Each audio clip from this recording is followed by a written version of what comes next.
tardes. Mi nombre es Margaret Citlali Pérez Ramírez y vengo representando el cuarto semestre de bachillerato del plantel UPEP Santana.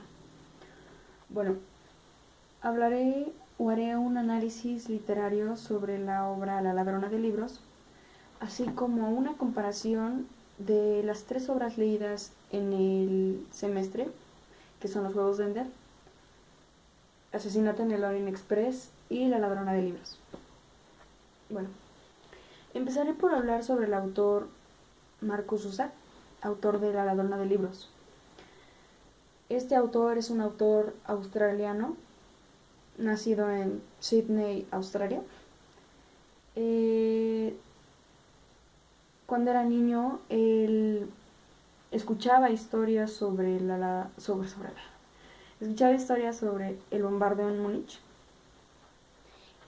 y sobre los nazis, los alemanes y pues cosas referentes a la Segunda Guerra Mundial. Él quería escribir un libro sobre el maltrato judío y las historias de sus padres sobre Austria y Alemania sirvieron como inspiración para escribir La ladrona de libros. Es reconocido por escribir Cartas cruzadas y La ladrona de libros, que fue publicado en el 2005. En cuanto a su narrador, La ladrona de libros usa el narrador en tercera persona omnisciente y también en primera persona yo testigo. Es interesante el uso de estos dos narradores porque nos cuenta la muerte, usa la muerte como narradora. La muerte nos dice lo que piensan los personajes, pero también da su opinión o habla directamente. Entonces hacen cambios en la obra. Es interesante el uso que hace sobre la muerte, ya que nos hace ver a la muerte un tanto humana en cuanto a sus sentimientos y emociones, por ejemplo, la decepción, la alegría, la tristeza, que se ve reflejado en ella, pero también que no es realmente humana, sino simplemente tiene relación con la humanidad. Y también nos hace referencia el autor a que la muerte dice que no es una parca como le decimos nosotros, y tampoco usa un pico, sino que esta dice que nosotros cuando morimos nosotros al vernos un espejo cuando morimos somos idénticas a ella. En cuanto a eso, es interesante el uso de cómo hace hacia la muerte, el cómo la muerte ve a las personas con colores, como con Liesel, cuando la ve por primera vez y ve ese color blanco y puro en ella.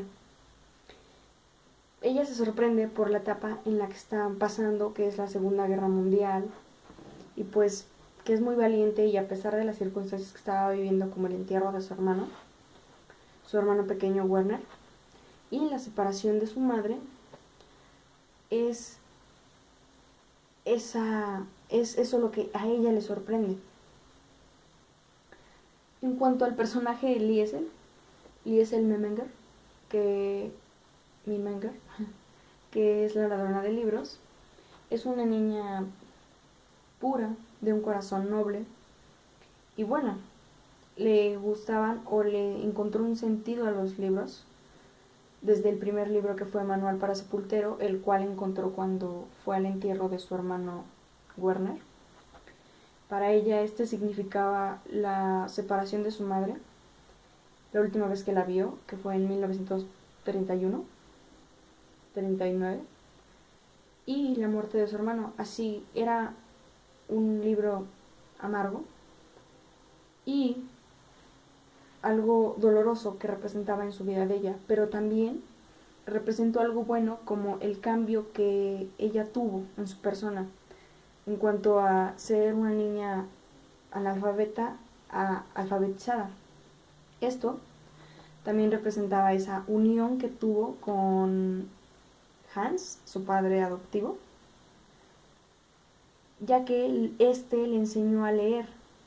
Él estudió hasta cuarto de primaria, pero pues le enseñó a leer. El hecho de que una niña de 10 años no supiera leer, que para nosotros es extraño, era motivo de la afiliación de su padre biológico con un partido popular en esa época, que KPD, comunista, que era una amenaza o representaba una amenaza para Hitler. El segundo libro hace referencia a Hitler, porque ella roba el libro cuando estaban en la fogata en la quema de libros, en el cumpleaños de Hitler, el 20 de abril de 1940. 40-49. Pero ella toma ese libro y lo roba porque para ella era como una venganza hacia él, ya que ella creía que el motivo de la desaparición de su madre, su padre y la muerte de su hermano Werner era causa de él. Entonces era como una venganza hacia su enemigo.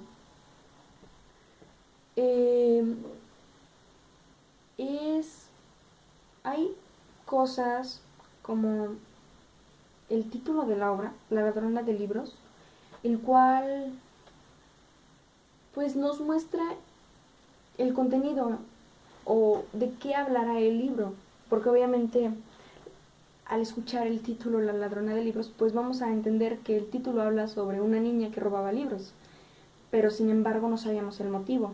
Ella los robaba porque estaba prohibido, porque era una venganza para Hitler, pero sin embargo ella no sabía que estaba mal lo que estaba haciendo. Hay cosas dentro de la obra que representan algo en, en la obra. Por ejemplo, el acordeón. El acordeón que Hans tocaba, para ella representaba la esperanza, porque cuando escondían a las personas, Hans lo tocaba. Y era una esperanza de vida. Para Hans representaba a la persona que le había regalado el acordeón, que fue Erich Babunger, el padre de Max, el judío al que salvó o rescató o escondió más bien Hans. ¿Por qué? Porque Erich le salvó la vida a Hans. Para Max representaba la esperanza de sobrevivir al holocausto.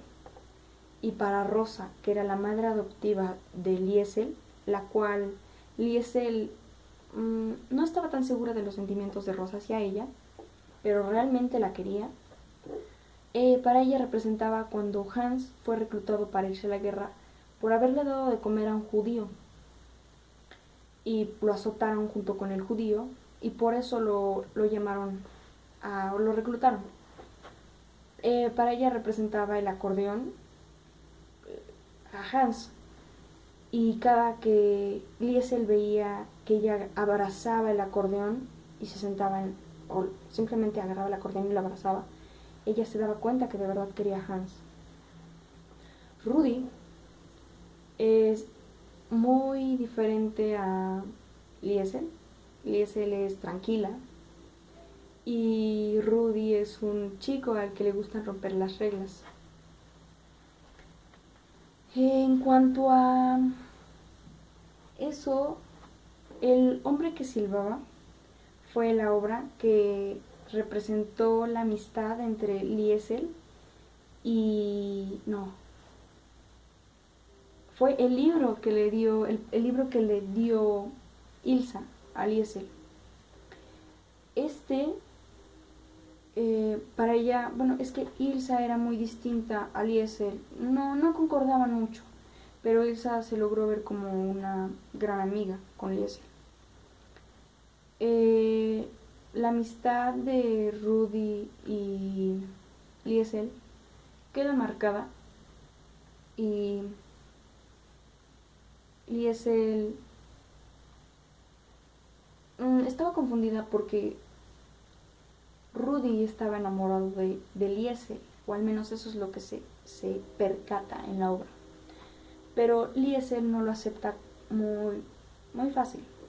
No, como no lo creía, no lo aceptaba.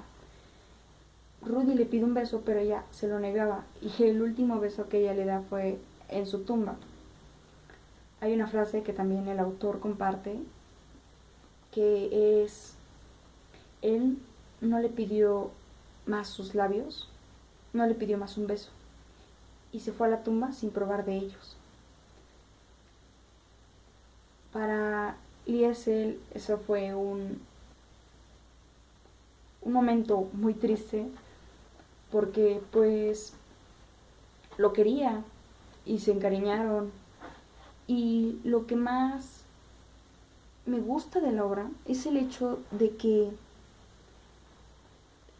la muerte y la ladrona de libros se encuentren al final de la obra, cuando ésta le entrega el libro que ella escribió, que es La ladrona de libros, a causa de que, bueno, este libro lo escribió porque Ilsa le dio un libro con hojas blancas para que ella escribiera. Ilsa se lo da porque ve que ya no va a leer libros y tampoco se los roba. Pero la muerte le devuelve el libro a cambio de su alma. Y ella, o se ve reflejado ella muere en Sydney, Australia, mismo lugar donde nace el autor Max Zusak. Y el hecho de que al inicio hay relación en cuanto al inicio y el final de la obra. No hay demasiada, pero al inicio de la obra, la ladrona y la muerte están, o se encuentran cuando la muerte ve por primera vez a Liesel, y al final, cuando se vuelven a encontrar, pero esta es para que le dé su alma y ella le dé un libro, el libro que ella escribió. Hablaré también sobre la comparación de las obras de La ladrona de libros en comparación con otras obras. En primera, el título de las demás obras, el título de Ender, pues hace referencia a que es un juego de un niño, un juego de Ender, pero realmente no nos muestra como tal lo que pasará, porque nosotros nos hace pensar que se hablará de un juego, pero de un juego bueno, lo cual no es un juego bueno, es un juego para destruir a los insectores. Un juego que nosotros creemos irreal, pero realmente está basado en algo real, o sea, porque realmente destruyen a los insectores. En Asesinato en el Orient Express también nos dice de qué va a tratar la obra, que es un asesinato en un lugar, Orient Express, o un tren, como es, o sea, donde surge el asesinato. Pero aquí no nos dice quién es el asesino como tal. Simplemente